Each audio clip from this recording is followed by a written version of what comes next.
Madam, ಒಂದು ಕಡೆ ಈಗ ಸರ್ಕಾರ ಉಚಿತ ಬಸ್ ಮಾಡಿರೋದ್ರಿಂದ ಆಟೋದವ್ರಿಗೆ ತುಂಬ ಹೊಡೆತ ಬಿದ್ದಿದೆ. ಅದ್ರ ಜೊತೆಗೆ ಬೈಕ್ ಟ್ಯಾಕ್ಸಿ ನಿರ್ಬಂಧ ಇದ್ರೂ ಅವರು ಸರ್ಕಾರದ ಬೆಲೆಗೆ ಮಾನ್ಯತೆ ಕೊಡ್ದೇ ತಾವೇ ಖುದ್ದಾಗಿ ಗಾಡಿನ ಸ್ಕೂಟರ್ನ ತುಂಬ ಓಡಿಸ್ತಾ ಇದ್ದಾರೆ, ಬೈಕ್ ಟ್ಯಾಕ್ಸಿನ. ಇದರಿಂದ ತುಂಬ ತೊಂದರೆ ಆಗ್ತಾಯಿದೆ ಆಟೋದವ್ರಿಗೆ.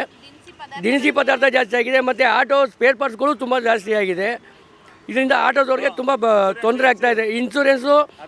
ಇನ್ಸೂರೆನ್ಸು ಜಾಸ್ತಿ ಆಗಿದೆ, ಸ್ಪೇರ್ ಪಾರ್ಟ್ಸ್ಗಳು ಜಾಸ್ತಿ ಆಗಿದೆ. ಇದರಿಂದ ತುಂಬ ಹೊಡೆತ ಬಿದ್ದಿದೆ ಮೇಡಮ್ ನಮ್ಮ ಆಟೋದ ಡ್ರೈವರ್ಗಳಿಗೆ. ಇದರಿಂದ ಸರ್ಕಾರಕ್ಕೆ ಮನವಿ ಮಾಡೋದು ಏನು ಅಂತಂದರೆ, ಬೈಕ್ ಟ್ಯಾಕ್ಸಿನ ಫಸ್ಟು ನಿಲ್ಲಿಸಿ.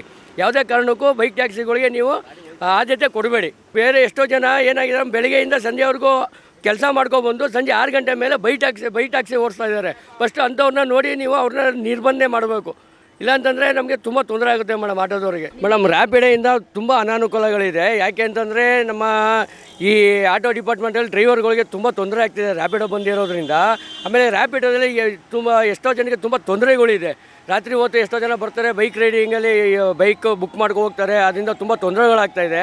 ಇದನ್ನು ಸರ್ಕಾರ ಮನಗಂಡು ಸೆಪ್ಟೆಂಬರ್ 22ಕ್ಕೆ ಅದನ್ನು ತುಂಬ ಕ್ಯಾನ್ಸಲ್ ಮಾಡಿದ್ರೆ ಆಟೋನ ಬೈಕ್ ಟ್ಯಾಕ್ಸಿನ ಕ್ಯಾನ್ಸಲ್ ಮಾಡಿದ್ರೆ ತುಂಬ ಉಪಯೋಗ ಆಗುತ್ತೆ. ಇದರಿಂದ ನಮಗೆ ಆಟೋದವ್ರಿಗೂ ತುಂಬ ತೊಂದರೆ ಆಗ್ತಾಯಿದೆ.